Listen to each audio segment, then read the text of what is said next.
Grabe, nahirapan na matindi etong San Antonio Spurs dito nga sa Los Angeles Lakers. Ayaw magmintes mga boss no, dito nila Austin Reeves at Luka Doncic. All smiles for LeBron James mga boss no, hype na hype dito nga sa laban na to. Hirap talaga kapag hindi kumpleto ang teammates, eto lungkot ni Stephon Castle.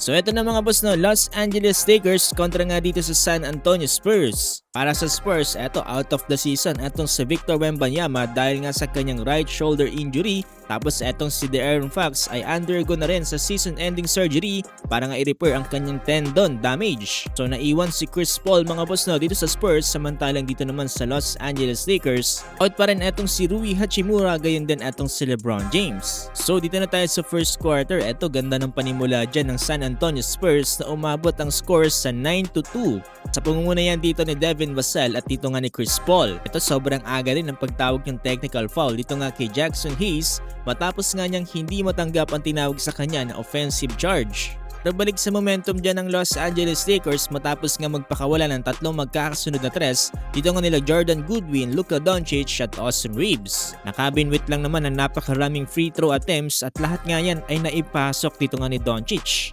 Tapos etong si Chris Paul, todo buhat mo dito naman para sa San Antonio Spurs. Under 4-minute mark nagsimula na yung problema para sa San Antonio Spurs dahil ramdam na ramdam talaga ang pagkawala dito nila De'Aaron Fox at Victor Wembanyama. Mas lalo pang gumanda ang shooting ng Lakers from beyond the arc sa panguna yan dito ni Dalton Knecht. Tapos spotted na rin si LeBron James, all smiles for LBJ. Tapos eto, Austin Reeves driving inside the paint, kumu-crossover pa tapos spin move. Ganda ng pagkaka-layup and one play pa yan. Eto, napaflex tuloy ng muscle etong si Luka Doncic dahil yan sa ginawa ni Austin Reeves. At tapos ng first quarter lamang ng 10 ang Lakers, 32-22. Meron na kagad dyan 12 points for Luka Doncic at eto 7 points naman para kay Chris Paul at Devin Vassell. Eto, opening ng second quarter, Jared Vanderbilt 100 dunk mula ngayon dito sa assist ni Austin Reeves. Tapos etong si Austin Reeves, ganda rin ang kanyang pull-up jumper na ginawa dito. Pero kudos para sa San Antonio Spurs, eto ganda rin ang kanilang pagbukol from beyond the arc sa punguno yan dito ni Blake Wesley at ito nga ni Devin Vassell.